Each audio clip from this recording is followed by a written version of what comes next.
Bueno, pues seguimos aquí con una nueva charla con deportistas de alto rendimiento en colaboración con el Consejo Superior de Deportes, y ahora mismo quien me acompaña es Marta Arce Paino, que es una deportista paralímpica de la modalidad de judo para personas con discapacidad visual. ¿Qué tal? ¿Cómo estás, Marta? Muy bien, muchas gracias. Encantada de estar aquí con vosotros. Pues mucho gusto, gracias por tu tiempo y queremos conocer un poquito más sobre ti. En primer lugar, bueno, ¿en qué momento de tu vida, no sé si, en fin, el problema de visión que ahora tienes fue de nacimiento o sucedió años más tarde? Pues, a ver, yo soy una persona con albinismo oculocutáneo completo. Hmm. Las personas albinas nacemos albinas normalmente.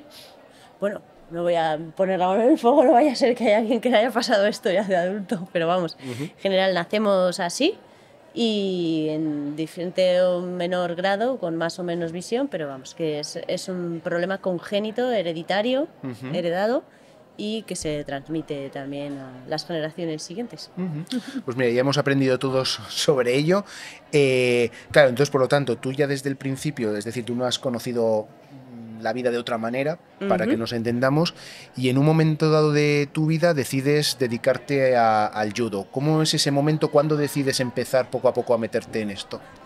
Pues mira, yo empiezo a hacer deporte con 19 años, porque, bueno, pues yo ya tengo 45 ahora, con lo cual mi historia viene de lejos y hace 45 años ni se hablaba de inclusión, ni se hablaba de normalización, no se tenía tan en cuenta la accesibilidad, ni la adaptabilidad, ni de que las cosas fueran adaptables y yo creo que ni siquiera se tenía en cuenta que había que hacerlo. Pues tú, si podías, lo hacías y si no, pues ahí te quedas y se ha acabado. Entonces, yo no tuve acceso al deporte durante la infancia y la adolescencia. Durante la adolescencia empecé a hacer un poquito de deporte ya por mi propia cuenta, pero todavía no teníamos ni la experiencia ni la madurez para yo sola saber o con mis amigos saber cómo adaptar algo. Y bueno, pues se fue quedando el tema deportivo, se fue apartando. Cuando empecé a estudiar la carrera de fisioterapia en la Escuela de Fisioterapia de la ONCE y conocí a otros deportistas que habían tenido experiencias mejores que la mía, pues me animé a empezar a hacer judo, que era algo que siempre me había atraído porque mi hermano pequeño lo hacía. Y me encantó. Fui a una clase, me lo pasé pipa, disfruté muchísimo y ¿Te a raíz de enamoraste? esa clase me enamoré del deporte y nunca más me he vuelto a quitar el traje de judo. Lo llevo puesto debajo del chándal. O sea, desde entonces, desde esos, cuando tenías esos 19 Sí, años, ¿no? bien mayor, bien mayor. Esto es que nunca es tarde si la dicha es buena. Claro. ¿Y qué dificultades te encontraste en ese momento para... imagino que con diferencia del resto de las personas que tenían sus plenas facultades, ¿no? Pues yo creo que tuve la buenísima suerte de entrar en un gimnasio que era del Instituto Municipal de Deportes de Madrid, en el Club Chamartín, que era el IMD, ¿sabes? Y el profe de allí era el seleccionador nacional de ciegos, trabajaba con la ONCE también. Entonces tenía mucho instinto y sabía muy bien lo que hacía y cómo enseñar. Entonces yo la verdad es que nunca sentí en esas clases diferencia. Bueno, había diferencia porque yo no había hecho judo nunca, pero fue creo que la primera vez en mi vida que hice algo realmente en inclusión y en el que sentí que tenía la oportunidad de avanzar lo mismo que el resto. Y así fue, la verdad que fue una experiencia muy buena para mí porque me enseñó a, bueno, pues a esperar más de mí misma en todos los aspectos de la vida. ¿Qué valores dirías a ti que te ha aportado el judo? El judo, pues no, pues en primer lugar, el ser consciente y que nunca es tarde para empezar algo nuevo, el tener en cuenta que, bueno, pues como muy bien enseña el judo, la vida es un camino que no termina nunca. El judo significa camino de la flexibilidad, de la suavidad, y yo, bueno, pues me lo llevo un poco a mi campo y lo traduzco en esto, en el hecho de ser flexible, ser capaz de adaptarnos y tener en cuenta pues que todas las cosas no salen necesariamente a la primera, ni muchísimo menos, y que para eso pues se te enseña a caer, se anticipa que todo lleva un trabajo, un esfuerzo, pues bueno, una constancia, una perseverancia, a veces un sacrificio, es elegido individualmente. Y bueno, pues gracias a esto yo creo que estos valores, bueno, pues me han hecho la persona que soy hoy. No sé qué hubiera sido de mí si no hubiera llegado al mundo del deporte. No concibes otra Marta diferente, ¿no? A la que eres hoy en día, ¿no? Exactamente. Y en algún momento tú te autopresionabas a ti misma, fin, hemos hablado en otras charlas, ¿no? De cuando uno es menor, adolescente, ¿no? Esa presión de que a ti te gusta un deporte, ves que eres bueno, quieres llegar a lo más alto porque todos siempre queremos la cima, ¿no? De lo nuestro, ¿no? Y que a veces uno se autopresiona a sí mismo, o bien es tu entorno el que te presiona, tus padres, tu familia, hasta el punto de llegar a odiar ese deporte que tú tanto amabas y pasar del amor al odio. ¿Tú te autopresionabas o te presionabas o te sentías presionada para llegar a lo más alto del judo? Muchos años sí. O sea, yo creo que incluso hubo un momento en el que tenía la sensación de que quería salir corriendo de una competición de puro miedo a no ganar. ¿Qué pasa si no gano? Porque, por ejemplo, fíjate, yo tengo unas sensaciones que las sigo manteniendo porque yo creo que las emociones se aprenden, y aunque luego tú de forma consciente digas, no pasa nada, esto no es así como tú lo estás viendo, es un aprendizaje que has hecho mal y hay que deshacerlo, ¿no? Pero yo, por ejemplo, disfruto incluso más de un combate que sé que es la primera del ranking y voy a salir a pegarme con ella porque no he hecho judo con ella nunca. Ahora, como la gane a la siguiente, digo, es que ahora la tengo que ganar otra vez. Y entonces empiezo ahí, ¿y si no gano? Porque claro, ¿y si la otra vez la pillé por casualidad? Y si, o sea, estoy ahí, todos esos, esa sensación de, si yo ya lo he hecho una vez, lo tengo que repetir, pues sí que pesa. Pero bueno, yo ya después de tantos años, como te he dicho que tengo, pues claro, mi visión ahora de la vida, yo estoy ya en la fila para salir a las competiciones, que tengo unos subidones y unos bajones en 5 minutos tremendos de... Y otro, voy a destrozarla. Y digo, ¿qué hago aquí? ¿Por qué me he metido en este lío otra vez? Si yo ya estoy mayor para esto. Y luego vuelvo otra vez ahí, para arriba, para arriba. Y en esas frases que me salen ahí, que parezco un ventilador porque hablo muchísimo, es de, chinchaos, yo ya tengo una medalla paralímpica. Pues otras horas que tenéis que preocuparos. Yo estoy aquí porque quiero, para disfrutar. Seguro que tú no te estás divirtiendo igual que yo. Diciendo... Y yo ahí para calmarme a mí misma diciendo, claro, tú estás aquí porque quieres, no te metas presión, si tú ya has vivido ese momento, porque ese momento pertenece al pasado y esto es otra situación distinta, pues eso. No, pero te entiendo perfectamente porque es lo que a veces mal llamamos así un bipolar, ¿no? Es decir, un día estás arriba, pero yo creo que en el fondo eso nos pasa a todos, ¿no? Sí. Todos estamos en momentos arriba y sobre todo, a ver, no perdamos el foco de que los chicos y chicas que nos están viendo al otro lado de la pantalla, pues pueden estar teniendo ahora, pues eso, en torno a 14 años, 15, 18, o sea, en ese rango, ¿no? 20... y que además están un poco planteándose su futuro también, ¿por qué no en el ámbito deportivo, ¿no? Claro, no lo veamos con la perspectiva de ahora con 45, sino tú, ¿qué hacías? O sea, ¿cómo tratabas de controlar esas emociones? Has dicho ahora un ejemplo, ¿no? Cosas que a ti misma te dices, pero probablemente hoy, pero para calmar un poco, estabilizar un poco esos subidones y esas bajadas de emociones. Pues mira, esto es tan fácil como entrenarlo. Eso es algo que se entrena, entonces no puedes intentar calmarte en esa situación por el método, por así, voy a relajarme, porque eso no funciona. Aparte esa sensación de notar que estás desbocado e intentar calmarte, pues es muy posible que tenga su efecto rebote, porque realmente es que... Entonces lo que a mí me sirvió fue entender que esos nervios, esa presión que la necesitaba, que no era negativa, que era bajarme esa sensación física. Yo tenía mucha obsesión con quitarme la sensación física desagradable, del malestar físico de los nervios. Entonces conseguir bajar esas sensaciones teniendo mis propias frases que yo había trabajado. Yo la verdad que tuve una época en la que estuve con una psicóloga también trabajando esto, frases que yo me crea, que me sirvan. Entonces yo me decía cosas pues eso, estoy aquí porque quiero, significa yo he elegido esto, a mí no me está obligando a nadie. Si quisiera ahora mismo me daba la vuelta y me iba. Pero yo he elegido estar aquí. Si he elegido estar aquí, voy a estar aquí y ahora, concentrada en esto y pensando. Además, como nos ha pasado a todos los deportistas, esta tarde, cuando esto se haya acabado y todos esos nervios se han ido, y es cuando piensas, qué tonto he sido, no he aprovechado nada para disfrutar. Entonces, hay que pensar que esos nervios son necesarios, no luchar contra ellos, simplemente están ahí, te van a ayudar porque te tienen en un estado de alerta que es bueno para la competición, sin que se desboquen, respirando y todas estas cosas. Pero es que los nervios y todas esas sensaciones forman parte de la vida, entonces no se trata de quitarlos, eso pues es difícil, pero solamente que no nos desvíen de nuestra meta, que no sean tan enormes que nos acaben sacando del camino. Y yo creo que eso, pues eso, tiene su entrenamiento también. ¿Qué voy a pensar? En la competición no es un momento para ponerse a pensar nada. Los pensamientos vienen por aquí y se van por allí. No puedes evitarlos, pues bueno, dices, pues ya lo pensaré luego. Luego le dedico esto. Ahora voy a concentrarme en mis rutinas, en lo que ya sé que tengo que hacer y ya está. Ir combate a combate en mi caso, o minuto a minuto en el caso de otros y chimpú. Claro, lo que pasa es que muchos y muchas que nos ven pueden estar pensando, bueno, claro, es una contraposición entre disfrutar de lo que te apasiona, ¿no? Es decir, tú has dicho ahora, ¿no? Yo he elegido esto, ¿no? Nadie me ha obligado.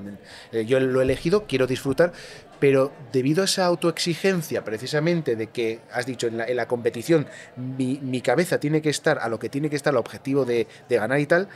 ¿Cómo buscas tú ese equilibrio entre disfrutar? Porque claro, es una pena que cuando ya ha terminado el combate dices, ay caramba, pues podía haber disfrutado, porque a lo mejor no has disfrutado lo que es debes. Que yo cuando hablo de disfrutar no me refiero a la sensación de disfrutar como si me estuviera tomando unas Coca-Colas con unos amigos. Eso no es. Disfrutar significa que a mí me va este rollo.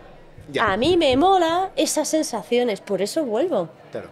Entonces, esa presión la tengo que ir aprendiendo a tolerar porque yo necesito ese subidón de adrenalina que tengo en la competición, claramente. Yo cuando dejé de competir las primeras veces lo sustituía con ponerme aquí como estamos ahora, pero dando una conferencia delante de un montón de gente que tenía la misma sensación que antes de salir un combate. Ay, Dios mío, ay, si meto la pata, ay, no sé, se me olvida lo que iba a decir, ay, sí, no sé cuántos, ¿no? Pues todas esas sensaciones que a priori son negativas, pero yo creo que es que los deportistas nos gustan esas sensaciones de no saber lo que va a pasar, por eso competimos. ¿Qué tiene la competición? Incertidumbre. Y cuando nos empieza a desbocar todo, cuando queremos tener todo controlado y queremos saber lo que va a pasar, no se puede, claro. Entonces, al final, para mí el aprendizaje quizás, ahora que estoy llegando en esto, es pensar, no, es que estoy disfrutando, no estoy pasándolo mal. A mí esta sensación de estar pasándolo regular y por las emociones me tiene que gustar. Entonces, no tengo que asumirla como algo que luego me lleve a emociones negativas y a estar triste. No, pues es un momento que sí, que está nerviosa y tal, y lo estoy pasando un rato que no es agradable exactamente, pero yo disfruto, en esencia, de todo ese proceso. Por eso soy competidora. Claro. Yo fíjate, Marta, voy a aportar un ejemplo porque escuchándote me siento identificado en parte porque es como, pues yo mismo, es decir, esos momentos antes de salir pues ante un auditorio como tuvimos el otro día en las jornadas de orientación profesional, ¿no? Con un montón de gente delante, ¿no? Esos momentos previos en los que dices, ¿para qué me habré metido yo en este lío? ¿Qué necesidad tengo de pasarlo mal, de que el corazón te vaya a 1000 revoluciones por minuto? Pero sin embargo, es lo que tú has dicho, es una sensación que al final aprendes a disfrutar de ella, ¿no? Y que al final, cuando tú haces balance de lo que has hecho, en realidad estás haciendo lo que de verdad te apasiona, ¿no? Que es, en mi caso, comunicar y en tu caso, competir, ¿no? Bueno, yo de hecho he tenido alguna experiencia negativa volviendo de una lesión importante al tatami y en esa época me tocaba competir siempre el segundo día, ¿vale? Pues el primer día de competición estaba tan nerviosa por los compañeros, por la situación, por todo. De eso que se notas que se sale calor por la cara. Sí. Pues al día siguiente no me quedaban nervios. Me había gastado toda la adrenalina y todos los nervios el día anterior. Y si no estás con esas sensaciones, no salen bien las competiciones porque estás un poco a por uvas. O sea, el cuerpo está a por uvas, no tú. Tú quieres estar... pero tu cabeza ha agotado todos los recursos adrenalísticos que tenía y no sabía que se podían acabar, pero por lo visto sí que se llega un momento que dices, es que ya no tengo ni nervios para estar nerviosa, pero ya se me han gastado. Qué curioso, ¿verdad? Es que, a ver, al final, no sé, estamos hechos de una pasta muy, muy curiosa, ¿no? Las personas, ¿no? Antes, por ejemplo, comentabas también cuando tú ya competías con una persona con la que ya habías estado antes, que luego decías, bueno, pues ahora ya la tengo que ganar, ¿no? Y cuando la has ganado, ahora vamos a esos momentos, pues, no sé, poníamos antes el ejemplo de Rafa Nadal, que gana casi todas las competiciones, ¿no? Nuestro tenista. Claro, cuando llegas a ese punto de, joder, ya le he ganado y tengo que volver a hacerlo, y tengo que volver a hacerlo, y tengo que... Eso sí que cada vez la presión sí que uno se pone va aumentando más, ¿no? ¿Cómo se gestiona todo eso? Pues yo creo que también influye un poquito la experiencia de vida, ¿no? El que asumas una vez que ya no... O sea, tú puedes ganarle 5 veces y a la sexta pinchas, porque la vida es así. Y bueno, pues pasar por ese proceso en el que pongas en valor todo el trabajo que has hecho para llegar hasta allí. Porque perder contra Nadal si has conseguido estar enfrente de Nadal es porque eres alguien. Claro, que el segundo Seguro. a veces no lo tenemos en cuenta, pero el segundo Pero existe, ¿no? es Y yo es importante. algo que he vivenciado muchas veces, porque yo he sido en mi casa medallita platea. He perdido más finales que... Ajá. Y además daba igual quien estuviera enfrente. Algo me pasaba con las finales, claramente, y es una sensación que yo he vivido siempre como un fracaso. O sea, yo he ganado a todas, no sé, en la final. Sí, o sea, sin plata, sí. Y la sensación que me quedaba era de fracaso. Un poco de fracaso. Diciendo, y ya luego con el tiempo he sido capaz de decir, qué tonta has sido de no haber disfrutado de unas medallas paralímpicas que te han costado la vida, sacrificios, Que no esfuerzos, todo el mundo sudor, está. lágrimas, y pensar que como no has ganado el último combate, pues no hayan sido suficiente, ¿no? Y te sientes poca cosa, ¿no? Pues sí. Pero fíjate, la vida te da lo que necesitas. Luego fui a los juegos de los últimos en los que saqué medalla, en los Juegos de Londres, y quedé bronce, que gané la final de bronce, porque para ganar bronce hay que hacer un combate, ¿no? Y la plata, pues pierdes el oro, ¿no? La sensación es distinta. Bueno, pues en ese momento, o sea, lo viví con más alegría y con más satisfacción que las platas que había ganado, ¿no? Y claro, pues eso es un aprendizaje muy grande, diciendo, ¿cómo estoy viviendo esto como una gran victoria cuando he sacado peores resultados que la otra vez? Pero claro, mi sensación de haber estado a punto de quedarme sin nada está condicionando también esa reacción, ¿no? Y yo creo que ya a partir de ahí hice completamente un cambio en el que era consciente de que lo importante, o sea, las medallas no dependen de nosotros. Tú puedes poner la mira en la automejora, pero... Y por supuesto en las medallas, pero siendo consciente de que algo que no depende de ti no está bajo tu control y que en la competición hay tantas cosas que pueden salir bien o salir mal, pero no siquiera es que te salga mal a ti, es que al otro le salga bien, no necesariamente es porque tú no... Porque lo que estoy hablando es precisamente de cosas que no dependen de nosotros. Claro. Y es que en deporte no todo depende de nosotros. Hay cosas que las podemos controlar y hay otras que no. Y por eso nos encanta, porque no sabemos lo que va a ser, ¿no? La incertidumbre que nos... Sí, no, y además, bueno, yo diría que en el deporte y en la vida en general, porque Eso es. al final, a ver, estamos hablando mucho del tema de emprender, de los valores, de ser constante con lo que tú crees, en fin, todas estas, en fin, estas palabras, ¿no? Que a veces suenan rimbombantes, pero que al final tienes también que tener elementos que, como tú has dicho, no dependen exactamente de ti, ¿no? Está el factor suerte, están otras cosas que tú no habías, no sé, contemplado y de repente o no te habías dado cuenta de ellas y estaban ahí y afectan a lo que tú estás haciendo. Yo creo que lo importante es cómo levantarse, ¿verdad? Y continuar con aquello, es decir, no abandonar tampoco. Es decir, porque imagino, quería preguntarte que tú habrás tenido, seguramente como todos, algún fracaso así que nos quieras contar. Me gustaría que nos contaras algún episodio y cómo te levantaste de aquello. Pues mira, yo creo que el levantarme, por ejemplo, para mí el disgusto quizás más grande que he tenido deportivo es que sacar una medalla de plata en los Juegos de Pekín. Porque yo contaba con sacar el oro. Y la chica que tenía delante era alguien a quien yo le había dado pues una palicilla interesante unos 6 meses antes. Y bueno, pues por diferentes circunstancias esa final además duró 3 segundos, ¿sabes? Ostras, muy poco. Ya, muy poco. El pabellón de pie, yo en el suelo, ¿sabes? Anda, o sea, fue... No, y yo estaba ya tan harta de quedar segunda que decidí retirarme. O sea, estoy harta de esto, entonces... Porque, claro, las otras veces había perdido con una alemana, Ramona Brusik. Otra vez que en un campeonato del mundo que no estaba Brusik, pues me ganó, pues la verdad que una chica china que no había venido nunca, pero me metió unos tortazos ahí impresionantes. Pues nada, que yo ya estaba harta de perder finales. Y yo necesité mi proceso para ser consciente que estaba cometiendo el error de poner tanto énfasis en esa sensación. Entre otras cosas, porque después de pasado el tiempo me he dado cuenta que es de lo que más he aprendido, de los fallos, de los errores, de los fracasos, es de los que se aprende. Nadie aprende mucho cuando gana. Cuando ganas tienes una satisfacción muy grande, te estás muy orgulloso, muy contento y ahora la siguiente competición. Y cuando las cosas no salen bien es cuando dices, tengo que mejorar esto.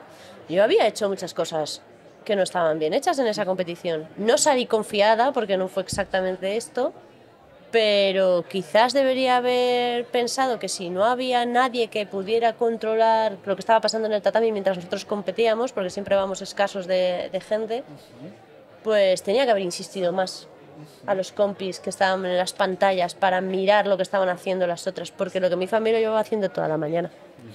Entonces, sí que es cierto que a lo mejor mi obligación hubiera estado en no poner el énfasis, o sea, en poner más énfasis en controlar cosas que a lo mejor sí que hubieran estado en mi mano, que no se puede saber a todo lo pasado. Pero luego ya, pues me di cuenta de que yo creo que ha sido una de las cosas que más me ha enseñado en la vida.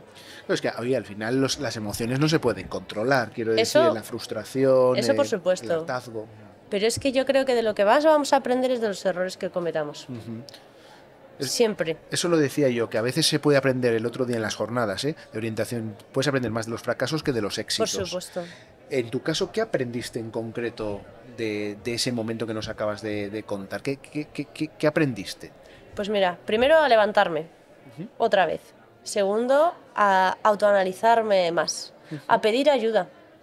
A pedir ayuda para hacer ciertas partes del entrenamiento que a lo mejor yo sola no las puedo ver. A pedir la opinión a las personas de fuera. Alguien que está fuera y ve las cosas con una perspectiva distinta que probablemente no es la misma que la mía y me va a aportar. A lo mejor no estoy de acuerdo con lo que me dice, o no me gusta, o me molesta incluso, o me duele. Pero normalmente la gente que nos quiere estar a nuestro alrededor nos va a decir verdades como puños. Aunque te duelan. Y pueden doler, pero hay que tener el buen criterio de escuchar a personas que nos quieren, que están a nuestro alrededor para poder mejorar. Muy importante, ¿no? A planificar mejor. Yo vengo de una generación que entrenábamos como bestias, pero con muy poca eficacia. O sea, yo ahora cuando voy a los entrenamientos y veo pues, que las personas hacen unos combates y luego descansan uno. En mi época descansar un combate. No estaba... Eso no estaba planteado. Pues claro, ahora son mucho más eficaces. Entonces, ese tipo de buscar ese consejo profesional de entrenadores deportivos, de especialistas en alto rendimiento, pues a mí me ha sido muy útil. Pero para darme cuenta de todo lo que necesitaba y que todo no depende solo de mi empoderamiento y mi sensación de aquí estoy yo y que voy a por todas, porque además he entrenado muchísimo, no me he saltado ningún entreno, he cumplido conmigo misma, he hecho todo lo que había que hacer. Bueno, pues sí, lo has hecho todo lo que estaba en tu mano, pero es que a lo mejor pues tienes que contar con más personas, hay que ser un equipo. Y a veces el también tener que asumir que a lo mejor, en tu caso, la persona que tienes delante, que también habrá hecho todas estas cosas posiblemente, que también habrá pasado por estos procesos posiblemente. También quiere la medalla. Que también quiere la medalla, porque sois dos personas que queréis el mismo objetivo. Claro, una lo va a conseguir, la otra no. También tú, ¿cómo gestionas que al final la otra persona haya podido ser mejor que tú en ese momento? Tal vez en la siguiente competición tú seas mejor, pero cuando tú has quedado en plata, tienes que asumir de alguna manera que por alguna razón, sea por ti o sea porque se te haya escapado, ha sido mejor que tú. ¿Cómo? Pues yo creo que primero pasar ese segundito de rabia natural que te tienen que dar estas cosas. Primero porque yo creo que hace falta para mejorar, ¿no? También que te moleste perder. Claro, es necesario, ¿no? Es que lo políticamente correcto es todo perfecto. Que tiene que molestarte un poco. Pero después de eso, pero yo creo que tenemos que ser un poquito humildes y tener en cuenta que todo el mundo se esfuerza, todo el mundo entrena y que todo el mundo también puede tener un día de suerte, igual que lo tengo yo. Pues un poquito lo que nos pasa con los arbitrajes, ¿no? Que a veces nos quejamos de los árbitros y como decía un entrenador mío, yo no me quejo más. Las gallinas que entran por las que salen. O sea, que esto es así. Algunas veces es a favor, otras veces en contra, pues pero tampoco vamos a montar aquí un cisco impresionante. ¿Da rabia? Pues sí, dan rabia esas cosas, pero lo que no puedes es focalizar tu vida en emociones negativas, porque entonces se te va la vida sin disfrutar de ella. Claro. Es que yo podía haber hecho esto. Bueno, pero no pasó. Yo, por ejemplo, pues no he tenido una medalla de oro en los Juegos, he tenido alguna en un mundial, pero lo que he disfrutado del proceso, lo que he disfrutado estando allí, lo que he disfrutado desfilando en un estadio. Eso no te lo quita nadie. Esas experiencias son para ti, para tu disfrute, para tu recuerdo, para tu aprendizaje. Y bueno, pues sí que es verdad que no siempre se puede ganar, pero al final es que somos deportistas todos, y hay que poner en valor también el trabajo que hacen los demás. Y si has sido mejor que tú, pues darle la mano, la enhorabuena. En nuestro caso nos solemos dar un abracito y decir, pues me has ganado. Pues has sido mejor que yo, ¿qué le voy a hacer? ¿Sabes? No... Sí, o sea... Yo no, también te diré que no he tenido mal perder nunca, ¿eh? Solo alguna lagrimilla o 25, puede que 200 alguna vez, pero no la he tomado con la otra, ¿eh? Que conste. No, pero fíjate, yo, más que con la otra, yo creo que puede ser el sentimiento que tú mismo te generas, o tú misma te generas, de pensar, pues es que yo no valgo para nada. O sea, que hemos un poco hablado sobre ello, pero quiero profundizar. Tú has llegado a la medalla de plata, y porque no has llegado a la de oro, puedes llegar terminando a pensar de ti misma que no vales para esto y querer abandonar. Es decir, que es un sentimiento negativo que tú misma te autopones en ti misma, ¿no? ¿Cómo sobrepasas esa barrera? Que tú misma en un momento dijiste, pues abandono, pero estás aquí. Pero abandoné. De hecho abandoné, pero luego volví. Pero luego volviste, ¿no? ¿Cuánto qué? tiempo estuviste fuera? ¿Fue mucho tiempo? Pues decidí que marcharme, tuve a mi primer hijo. Y cuando ya mi niño tenía unos 6 meses, pues que tenía que entrenar. Claro. Y yo entreno con objetivos siempre, porque si no pienso en un objetivo, pues como que no me sabe igual. O sea, hay que poner a prueba lo que hemos aprendido. Claro, sí. Y a raíz de ahí volví, y bueno, y volvió la versión mejorada después de eso, porque yo creo que cuando... Puede que haya una fase de la vida, sobre todo exactamente cuando tienes 14 y 18, que la inercia de la vida te ha llevado. Pero cuando tú abandonas o piensas que vas a abandonar y luego decides seguir, ya estás eligiendo. Ya no estás siguiendo el camino que nadie te ha marcado, estás decidiendo por ti misma o por ti mismo que vas a continuar un camino.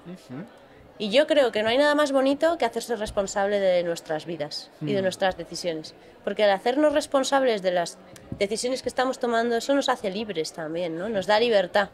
Porque escogemos desde nuestra propia responsabilidad. Si yo soy responsable de mis decisiones, estoy siendo libre para decidir. Y también soy responsable de las consecuencias que tienen las decisiones que tomo. Con lo cual, si sale bien, si sale mal, pero yo ya soy una persona que está siendo autónoma decidiendo. Yo vuelvo desde otra posición, ¿no?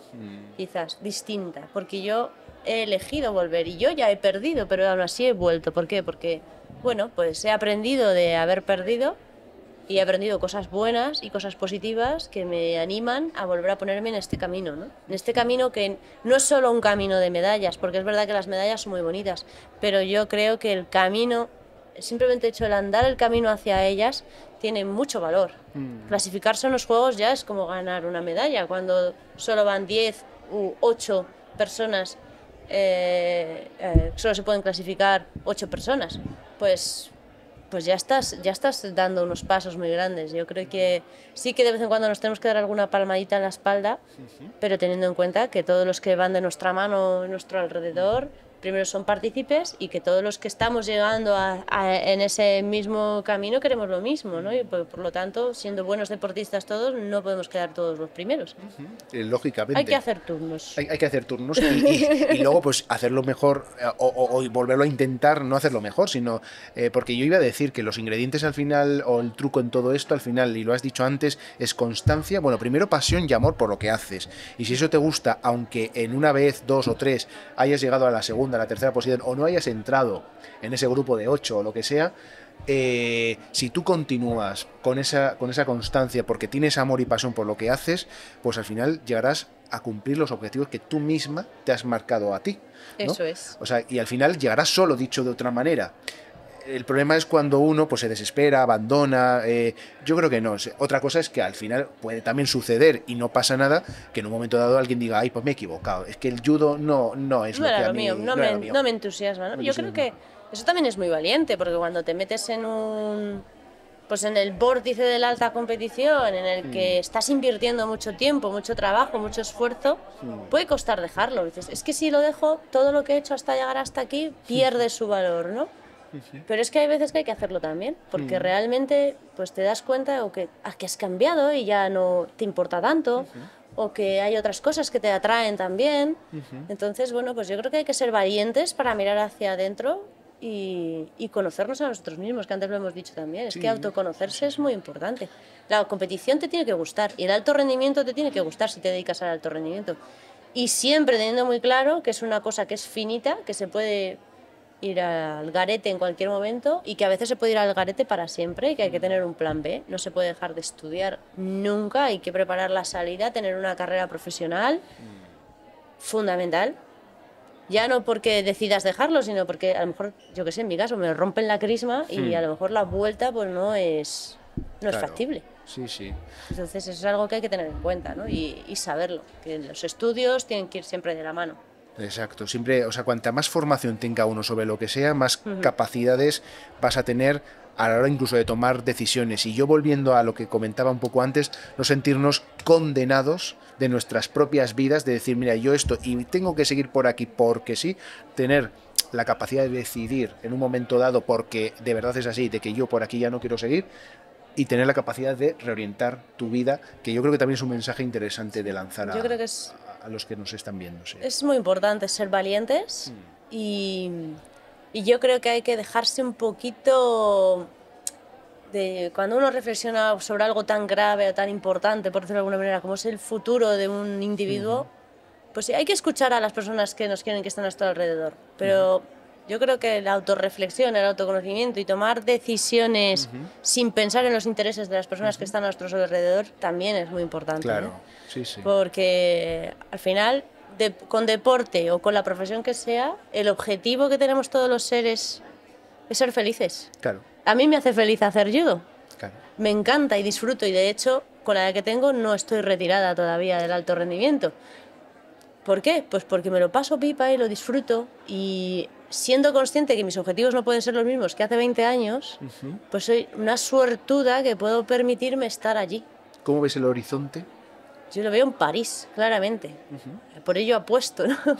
Que luego me clasificaré o no, pero como te decía antes, como yo ya he estado en unos juegos, pues bueno, no lo vivo de una forma tan... Pero yo lucharé por ello, entrenaré para ello, lo daré todo en cada combate, sabiendo que delante me puede tocar una chica de 23 años que ha hecho más pesas que yo, porque no tiene 3 hijos, ¿sabes? Claro. Y entonces me puede mandar a la luna, que esas son cosas que pasan. ¿Por qué? Pues porque yo tengo que trabajar, tengo que criar a unos niños, educarlos, preocuparme de sus problemas también, no es solamente ponerles la cena, es saber qué tal te ha ido, qué te ha pasado. Y alguna vez pues nos hemos encontrado con que mañana tengo un examen de inglés, no me acordaba, no he estudiado y dices, pues no me voy a ir a entrenar porque nos vamos a poner con el inglés. Claro. Y aquí nos vamos a quedar hasta que sepas todos los verbos irregulares y las capitales de Asia y sin comer, además. Y sin cenar. Oye, Marta, ha sido un placer, se nos ha acabado el tiempo. Ha sido un ejemplo de superación con tu testimonio aquí. Creo que todo lo que has contado va a servir de mucho para ver ejemplos reales, ¿no? de superación, de tenacidad, de motivación y todo esto que hoy estamos tratando aquí. Pues así muchísimas gracias a vosotros. Gracias, Marta. Muchas gracias a ti, Borja. Hasta pronto. Hasta pronto.